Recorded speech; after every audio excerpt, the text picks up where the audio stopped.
नेमसू जिंदाबाद नेमसू जिंदाबाद बदरुल इस्लाम जिंदाबाद बदरुल इस्लाम जिंदाबाद बदरुल इस्लाम जिंदाबाद হয় আজি আমাৰ কলিয়াবৰ জিলা নেমচুৰ অন্তৰ্গত বৰগুলি আঞ্চলিক নেমচুৰ উদ্যোগত এখন সাধাৰণ সভাৰ জৰিয়তে লগতে আমাৰ নতুনকৈ যোগদান কাৰ্যসূচীও আছিলে তাতে বিশেষকৈ বৰগুলিৰ নৱপ্ৰজন্ম শিক্ষিত যুৱক প্ৰায় 13জন মান ছাত্ৰ ছাত্ৰী বিশেষকৈ ছাত্ৰ আমাৰ লগত যোগাযোগ কৰে আৰু সেই মৰ্মে আজি আমাৰ সাধাৰণ সভাৰ জৰিয়তে তেখেতসকলক নেমচুৰ প্ৰতীকত আহিছে নেমচুৰ হৈ পেলাই কাম কৰিব জাতিৰ হৈ কাম কৰিব আৰু তেখেতসকলক একোখন ফুলাম গামোচাৰে আদৰণি জনাই আজি আমাৰ নেমচুত যোগদান কৰা হৈছে তেখেতসকলৰ মানে যি হট ইচ্ছা আজি দেখা পাইছো তেখেতসকলৰ সেই হট ইচ্ছাই অনাগত দিনত যেন বৰগুলিবাসী তথা জাতিৰ হৈ পেলাই কিবা এটা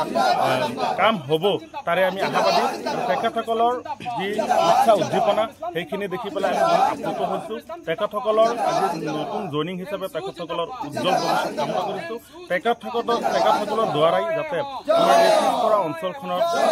সমূহ দিশত শিক্ষাৰ ক্ষেত্ৰত বিশেষভাৱে যাতে আগুৱাই যাব পাৰে শিক্ষাৰ লগত যাতে জড়িত থাকি পেলাই আমাৰ সমাজখনক কেনেকৈ আমি সুশিক্ষিত কৰিব পাৰোঁ তাৰ কাৰণে কাম কৰে তাৰ কাৰণে আমি আশাবাদী আৰু লগতে আজি সভাৰ জৰিয়তে আগন্তুক যি আমাৰ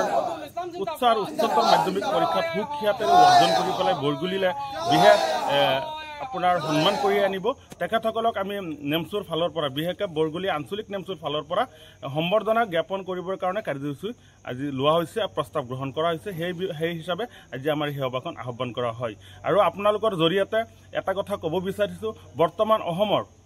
পৰিস্থিতিৰ ওপৰত বিশেষভাৱে আমাৰ নেমচুৱে বিভিন্ন ধৰণৰ কাৰ্যসূচী লৈছে কিন্তু আমাৰ কথাটো হৈছে গণতান্ত্ৰিকভাৱে আমি কাৰ্যসূচী ল'ব লাগে বিশেষভাৱে বৰ্তমান আমাৰ কলিয়াবৰ জিলা সমিতিত তেনেকুৱা কোনো কাৰ্যসূচী নাই যদি অনাগত দিনত কেন্দ্ৰীয় সমিতিৰ নিৰ্দেশ মৰ্মে কাৰ্যসূচী ল'ব লাগে তেনেহ'লে আমি গণতান্ত্ৰিক হিচাপে কাৰ্যসূচী ল'ম কিন্তু বৰ্তমান আমাৰ যি কৰ্ম আমি যিহেতু ছাত্ৰ সংগঠন ছাত্ৰৰ লগত জড়িত থাকি পেলাই